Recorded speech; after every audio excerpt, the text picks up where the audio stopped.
நினைவு கற்கள் பற்றி தெரிந்து கொள்ளலாமா? தமிழ் சங்க இலக்கியத்தில் மூத்த இலக்கியமான தொல்காப்பியம் என்ற நூலில் பொருள் அதிகாரத்தில் 63ஆம் பாடலில் ஒரு கல்லை தேர்ந்தெடுத்து அதை செதுக்கி ஒரு நினைவிடமாக நிறுவும் சடங்கு முறையை விவரிக்கிறது. அப்பாடல் பின்வருமாறு: காட்சி கால்கோள் நீர்ப்படை நடுதல், சீர்த்தகு சிறப்பிற் பெரும்படை வாழ்த்தல், 2 வகையர் கல்லொடு புணர. கன்னடத்தில் வீரகல்லு, தமிழில் நடுகல் என்றும் பொதுவாக வீரக்கல் என்று அழைக்கப்படுவதுமான போர்க்களத்தில் ஒரு வீரன் அடைந்த வீர மரணத்தை நினைவு கூறும் வகையில் நிறுவப்படும் ஒரு நினைவு சின்னமாகும். பொது காலத்திற்கு முன்பாக முதல் 1000 ஆண்டின் பிற்பகுதிக்கும் பொது காலம் 18ஆம் நூற்றாண்டுக்கும் இடைப்பட்ட காலத்தில் பெருமளவில் நிறுவப்பட்ட இந்த வீரக்கற்கள் இந்தியா முழுவதும் காணப்படுகின்றன. இவை பெரும்பாலும் கல்வெட்டுகளையும் புடைப்புச் சிற்பங்கள், அலங்கார பட்டைகள் மற்றும் செதுக்கப்பட்ட உருவங்கள் உள்ளிட்ட பல்வேறு கலை வேலைப்பாடுகளையும் கொண்டுள்ளன. வழக்கமாக இவை ஒரு கல் நினைவு சின்ன வடிவில் அமைந்துள்ளன.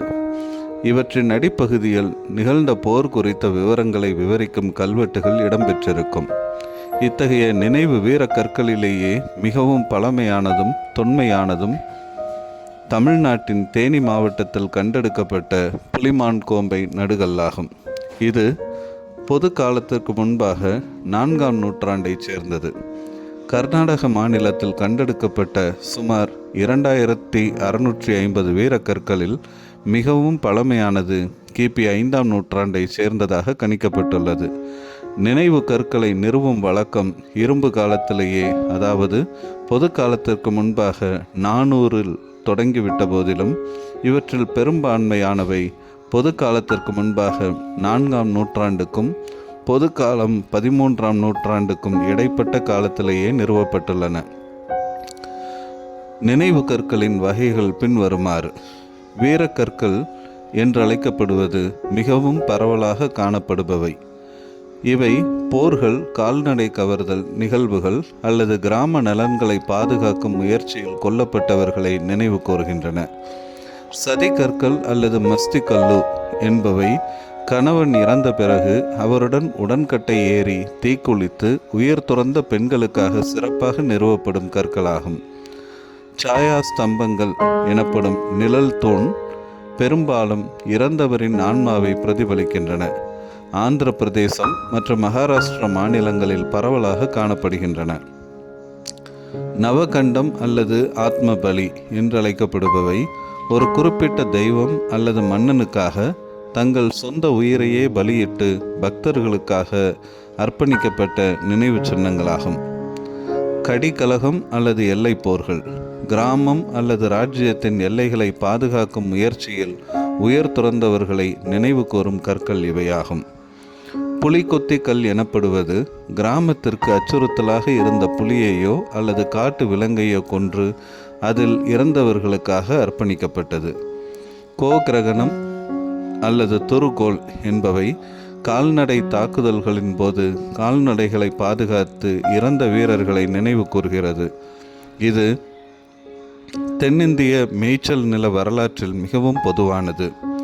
ஊரழிவு அல்லது கிராம பாதுகாப்பிற்காக எதிரிகளின் தாக்குதல்களிலிருந்து தங்கள் சமூகத்தை பாதுகாக்கும் போது வீர மரணமடைந்த படை வீரர்கள் அல்லது கிராமவாசிகளுக்காக எழுப்பப்பட்டன.